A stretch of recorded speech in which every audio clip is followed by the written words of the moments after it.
95% of people are in debt. It's just so much better to just look for apprenticeships, because if you fail to get an apprenticeship, you're almost guaranteed a uni offer. People see money as too big of a thing. What can people do to reduce their taxes? I actually don't know what I can say or not say. What do consultants actually do?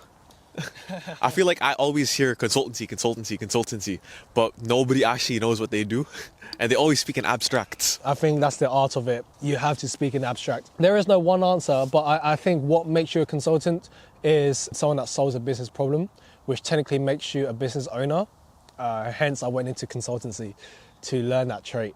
And the reason I left it is because I don't like the bureaucracy and the politics of that said company. Not to say that the consultancy job wasn't for me. I'm saying the company wasn't for me. So anyways, consultancy, what it is you're just trying to solve someone's problem. Hence, let's say you have a girlfriend problem. Yeah. Let's say, and then I'll be like, yo, just do this. I'm consulting you for it. Yeah. So that's what consulting is. In terms of accountancy, what's your backstory then? When I was 18, I had a uni offer for maths in Loughborough, and I also had a job offer for accountancy. So at the time, obviously, when you're an 18-year-old, you're kind of balancing what option's better for you. I think no matter what, 9 times out of 10 for anyone, apprenticeship would be the better way to move forwards in your career than a uni. Why is that? So it depends what you want to do, actually. Let me backtrack a bit. Let's say if you want to be a doctor, then fine, go uni. Let's say you want to be a paralegal, not even a paralegal, a lawyer. There's apprenticeships for that. If you're going to go into uni to become a lawyer, but you have a job offer as an apprentice for being the lawyer, you might as well take that. Yeah, it's a path of least resistance. Exactly, right? Yeah. So 9 times out of 10, you will take that. Same for engineering, same for accountancy, data, IT, software engineer, anything with apprenticeships in it, you should definitely look for first. And then uni should be your second option. Let's say you're 17, I don't know, you're looking into unis right now. It's just so much better to just look for apprenticeships, because if you fail to get an apprenticeship, you're almost guaranteed a uni offer. Because I'm gonna be real. It's not that I'm being real, it's just a matter of fact. Everything in the world is a business. So if you're coming from a uni point of view, the business model of it, you need to find where they generate income, right? They generate income through the students. And then in return for that income, the students receive a reward for working hard. A degree. A degree. Yeah. And then that degree, the reason a student would go for a degree is to get a job in that field, or just maybe they don't know what they're doing with their lives, so that's kind of the next path. If they know what they're doing in their lives, then they know that this path is right for them. So the university kind of builds on that concept, that model, right? Now, what's the point of getting a degree? Is to go into a job. If you're going for an apprentice route, the company doesn't get money from you. So there's no incentive for them to even accept you. The only reason they would accept you is to build upon their business plan, or if you're part of the strategy of business development, or if you're part of the strategy of service delivery, whatever it is, that is your role in that world. Whereas your role in the university world is that you're giving them money because you're the customer. No matter what, apprenticeship will always be better, because you're not a consumer at that point. You're a cog in the machine, which you end up being anyways if you go the university route. So why not just jump straight there? Now, when I did it, I felt a bit too much like a cog in the machine, because the company I worked for was a big company in London, in the accountancy world. So as a matter of fact, I didn't really like my job a whole lot, purely because you have less impact, even in your life, because you turn up 9 to 5, you do your thing, it's annual accounts. So every year you do it. You don't provide consultancy services, you don't provide any advisory services. Nothing of what you do as an accountant, a bookkeeper, an auditor, but these two specifically, an accountant and an auditor, you really have no general impact in the business than to fulfill a regulation. And just do the quotas. Yeah. As an accountant, you're doing annual accounts, which is the same work that you're going to do for every other client. Yes, maybe the business model is different. Yes, maybe they have a different way of generating revenue. Maybe they have a different risk areas, whatever it is. You're doing the same thing. And you get paid a lot purely because it's a regulatory requirement. There's a threshold that companies need to meet in order to be audited, and hence you are that cog in the machine for the regulatory compliance bit, because once you audit the accounts and you see some errors, you tell them what the errors are, and that's about it. That is kind of your biggest play that you can make. Why do so many Viets own a nail salon? Oh. When it comes to immigrants, they tend to go for jobs that the country doesn't go for. For example, Indian immigrants, right? They take a lot of like these side jobs in preparation for the actual professional job. So like delivery, whatever, right? Those are the types of jobs that, you know, maybe English people don't really want to do. To answer your question, nail salon is like a niche that needs to be filled for the white folks. The Viets, kind of the Southeastern Asia, they're obviously known for their nails, right? So it's just an easy role to fill, if that makes sense. And it's low cost and it's technically good margins as well because it's a service-based job. It just makes sense. If you do think about it, if you're gonna pour your time into anything, you wanna go for something that's high yield. You're kind of balancing between the skill barrier of it as well. I need to sit normally. You need to balance the skill gap, how you know, what kind of skills it takes to go into that. And then secondly, if it's worth your time, if let's say you're going to spend 1,000 hours on this job, earning 100K, whatever it is, could you spend 1,000 hours earning 200K on a different job? If so, how do you get there? And I feel like nails, hair and beauty, anything within the beauty industry, which I'm not too well versed in, is low skill enough that you could kind of just go in, not knowing a whole lot, and then learn on the job. And then on top of that, be at a good enough position where you're technically a professional in a quick amount of time, so therefore you can open your own business as fast as possible. So the kind of latency time between you having zero skills to you opening a business or a shop is quite short comparatively, let's say, to an accountant, where you do need to go through that whole phase of donkey work, managerial work, winning clients, that kind of stuff. Nail salons, take a picture of your nails. If it looks good online, then people will come. Are able to blind rank these 5 side hustles. Okay. Drop shipping. I think now for right now. Temu, like the way they did it is absolutely insane. So the whole world works on the supply and demand, right? If there's a good demand for it, but there's a high supply of it, then your chances of going in is really hard. So right now the supply bit is Temu. Is it Temu or Temu? I say Timu. Okay. It doesn't matter, bro. It doesn't matter. Yeah, but I sure. said Temu before, and someone's like, "That's wrong." But anyways. I think Temu just sounds wrong. Yeah, fair. Temu. They've done it well, man. It's basically drop shipping on crack because they're very open about it, number one. As in, they're not open about drop shipping, but the whole concept is a drop shipping concept. So when you have a market leader like that, it's really hard for you to just make a single store because that single store is likely to be on the Temu website. So yeah, I think drop shipping right now. I'll even give it a 5, but right now 4 is a very good place to put it. Crypto.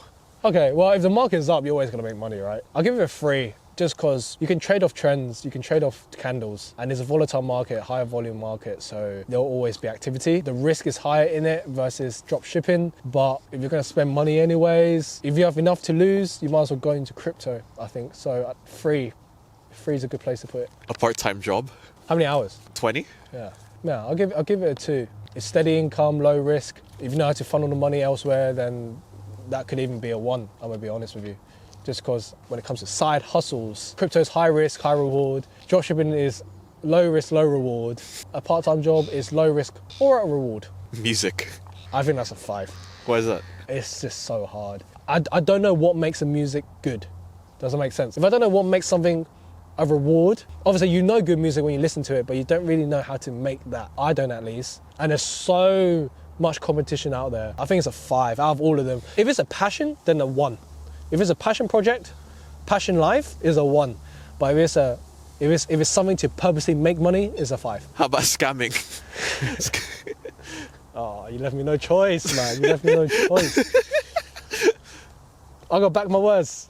Oh my God. It's a 1. Because you learn cold calling skills, you learn social engineering skills, you learn how to be patient. Bro, I think the skill set for scamming is so high, you learn so much. Yeah, no, you set me up there. You set me up. I think the issue with leaving your job to pursue your passion or to find that new career is that you're not willing to do it for yourself. Because money, I think people see money as too big of a thing. Yes, money is good. Yes, money controls the world. Whatever you associate money with, people think it's a finite amount of thing, whereas I think of it more of an abundance. So what I mean by that is that let's say you lost your job right now. Yeah. You have no income, right? Yeah. You have no income, so you can't go out with your friends, you can't eat, you can't go gym because you need to pay for the gym membership, you can't have a phone, this, right? These essential things, so you need to tell yourself what stuff is essential. Phone's an essential. Gym, I think it's an essential. Yeah. Food, I think it's an essential. No, I think it is. It is an essential. This is from an accounting point of view as well. revenue minus cost of sales is profit. Your cost of sales is your essentials and your revenue is your income. Your gross profit is then the profit for you to be alive. Let's say that comes to $1,000 a month, maybe 1.5, depending on how you live, depending on what your rent is, because rent is the big factor, right?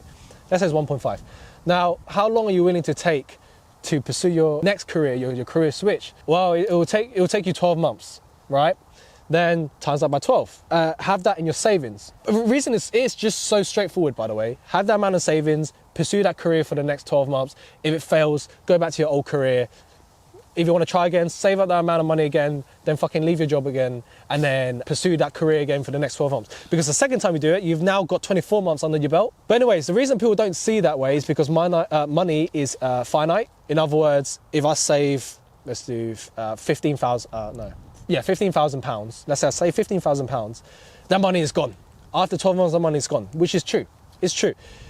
But you're also a 23-year-old, that has the work ethic, the energy. This is your point in time where you have the highest energy, the highest brain capacity. Your brain elasticity is probably at its best right now. This is the time where you can do stuff that you don't want to do. You physically could do stuff that you don't want to do.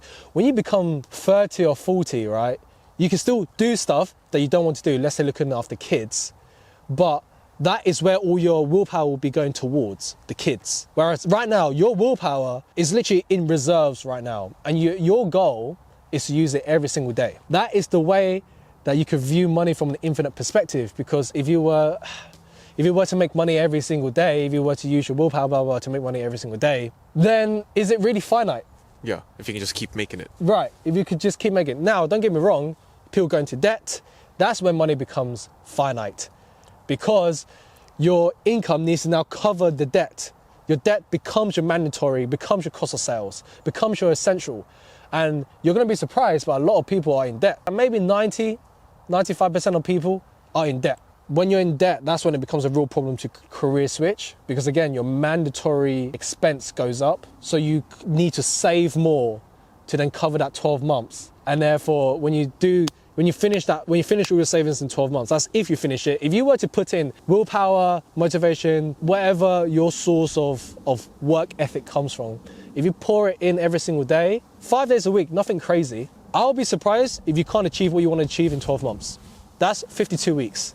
That's 52 times 5, 260 days. If you put 260 days of, let's say, 8 hours per day, you're going to achieve a lot. The problem is that people don't do that. Everyone wants a view, but no one wants to climb. So you want this. Now, can you work every single day for 8 hours for the next 260 working days of your life? Short answer is yes, because you do that for someone else anyways, in an employment. So why can't you do that for yourself? What can people do to reduce their taxes? Let's say you're a YouTuber. Obviously, everything that you pay for is tax deductible. But for layman's term, let's say it's just 3 things. Your income, expense, and then your profit. And your profit is what you pay tax on. Now, it's not that simple, but let's just say that is this world. I think the tax law now is 25% on total profits. So if you make $1,000K profit, you pay £250 tax. But technically that's also tax exempt because I think anything below £1,000 is tax exempt. In short, if you think of the world as income, expense, profit is what you're gonna pay tax on. So to pay less tax, you decrease income or increase expenses. It's illegal to obviously hide your income, but it's not illegal to increase your expenses if it is the correct way to do it. So for example, let's say you work in one room and it's a 2-bed house, then you can put half of the electricity bill because one of the 2 rooms are used up for business purposes. Your electricity bill, half of it can be tax deductible, same for rent, but technically that needs to be a commercial let. Your car needs to be in a business name. So if it's your own personal car, I believe you can claim the mileage and the fuel on that, but you can't claim the lease or the actual expense of that. There's a lot to it, hence you need a tax accountant, but all it is that ask ChatGPT and it'll tell you everything. That is not a good advice. Fuck, I shouldn't be saying this because I actually don't know what I can say or not say. What is one common mistake people make when making a business? They make the product first. The right way to do it is to identify the demand first. Let's say you're a software developer and you can build a good app for a camera crew, right? Whether this app is, I haven't thought about the logistics of it, but let's say you could do it for a camera crew. Now, does the camera crew actually want your app? If the answer is no, I don't think there's a point of building it. If the answer is yes, build it. Once you build a product, you should always build a minimum viable product first, something that works and it takes you the lowest amount of time to make, and that product does all the key features. So that's called an MVP, a minimum viable product. So you establish a demand, you build that MVP, you could offer it for free or sell it at a very discounted price. But once you got that, you could then establish, okay, do I make this product specifically for this one company? If the answer is yes, this is all up to you. If the answer is yes, keep making it and then sell this product to other like companies that has this demand for it. If your answer is no, I want to expand it more, then do more market research in terms of demand research. What other companies other than these crews, these camera crews that might need your app, whatever it is, then you build your product with that in it. It's called a lean startup. It's when you establish a demand for it and then you create a product rather than creating a product that you think is sick. But nobody really wants it. Yeah, but nobody wants it. That's why it's so easy to open a restaurant. Obviously, it's not easy to make it successful, but it's easy to keep it break even. The demand for it is always there. People get hungry. Exactly. And remember, the whole world works on supply and demand. If you establish a demand, doesn't need to be the entire population. It could literally be one company, someone that is willing to pay you money for it. I still remember there's this one famous statistic in terms of restaurants where it's like, I think 70% of restaurants fail within the first 3 years. I believe that. So in terms of that, how does that fit in with your standpoint on like restaurants and food and everything like that? I think my standpoint is more to do with the meeting the demand rather than the product itself. Yeah. So when I said it's easier to open a restaurant and I said not make it successful, but at least break even, is because the demand is always there. So that percentage, whether you said 75, did you say? 70. Yeah. 70 in 3 years, you mentioned? Yeah. So I think that's a believable stat because when you break even, you're not making any money. Now the answer is how much are you willing to not make money for? 3 years sounds like a decent amount of time to be like, yo, I gave it a shot, didn't work, let's move on. Yeah. So actually, I think that correlates really well with what I said.